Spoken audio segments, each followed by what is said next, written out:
Welcome back to KTN Prime. Let's now talk business. And Kenya Bankers Association has raised concerns regarding the impact of the Banking Amendment Act 2016 that was meant to bring down the cost of borrowing while promoting a savings culture across the country. According to KBA, the converse has happened, with lending to the SME sector shrinking, while banks now face an agonizing struggle to pay a decent return to savers and investors. Here's Ashley Mazuri with more. Months after the Banking Amendment Act 2016 was implemented, most of the banks that have announced their 2016 full-year results have reported shrunken loan books in the period. Kenya Bankers Association has stated the need to re-engage with the Treasury, Central Bank and Legislature to address deficiencies in the Banking Amendment Act 2016. It looks like this law, despite the good intentions that it had, is not fit for purpose.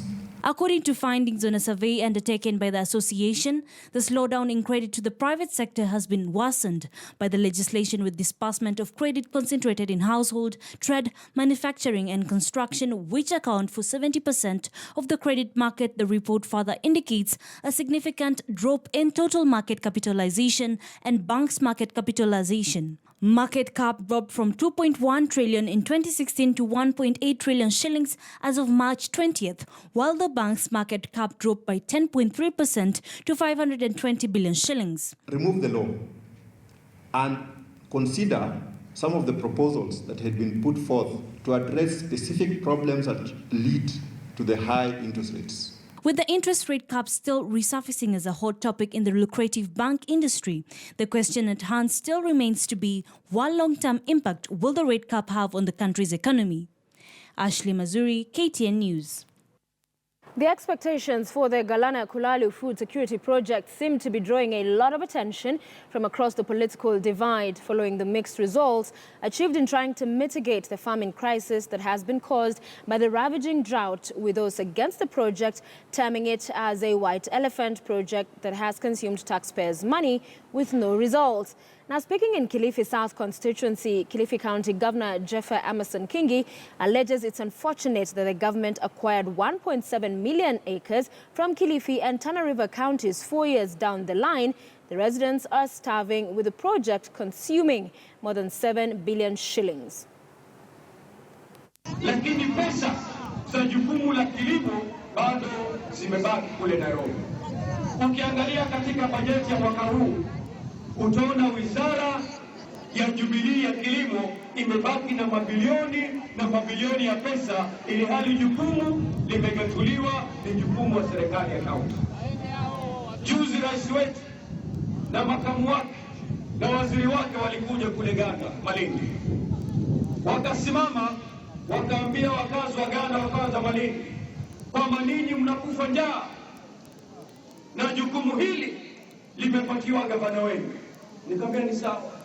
Hapo wamesema ukweli kwamba jukumu hili la ukulima ni jukumu la serikali ya kaunti. Lakini katiba pia imezungumza, ikasema kwamba ikiwa jukumu limepatiwa serikali ya kaunti, pesa nazo lazima ziachiliwe Nairobi, ziende kule kwa serikali ya kaunti. Breweries has commissioned a state-of-the-art water process treatment plant at its factory in Ruaraka, Nairobi. The plant, which has a capacity of 240,000 litres per hour, is set to significantly improve the company's water quality, operational efficiency, while improving overall water supply within the production site. With over 300 million shillings invested in its development, the water treatment plant will improve operational efficiency while benefiting neighbouring communities as well. As over 70% of beer is water, the water used is within the factory for various processes, including cleaning, cooling, heating and pasteurizing. It is also necessary for growing the raw materials that are used to create various beverage brands. Of water per hour, substantially reducing the water used for operational processes by 50%, and also we return 100% wastewater from the operation safety to the environment. The water treatment plant installation, we also improve reduction for backwashes and therefore minimize water that would otherwise have had to go to the next stage of treatment, and finally some of it to the water treatment plant, the waste treatment plant. So we are avoiding that load and recovering that water earlier by getting it right first time.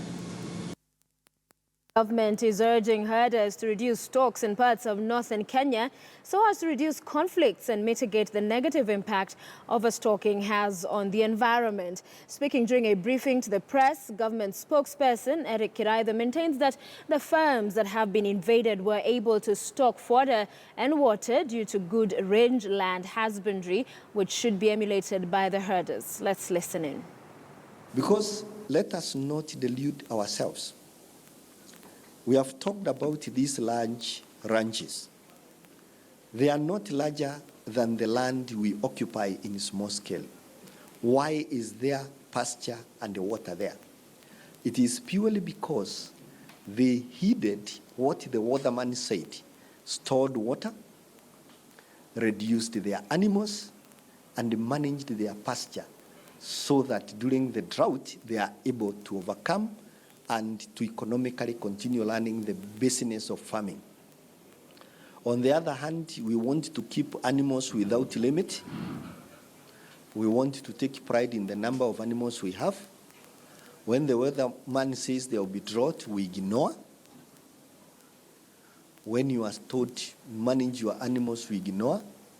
And then we claim a right to that pasture when we have degraded our own land through unviable practices of grazing and land management.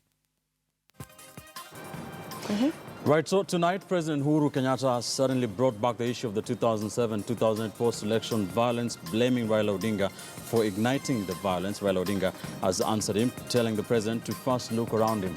On our big question discussion, we did ask, is it necessary for the top leaders to make the 2007-2008 chaos an agenda for this year's election? Yes, and on our Twitter poll, the results are as follows. 23% of you say yes, however, 77% disagree. And Muhuddin Hassan, you're saying no, but the psychology behind it could be a gamble and win the votes. Politics is selfish, soulless game. Philip Njoroge tweets and says, yes, it's painful, but let it be known that anybody trying to incite Kenyans to riot is simply returning us to 2007. John Macario, jamaa amekosa cha kuambia watu. He should just wind up his store.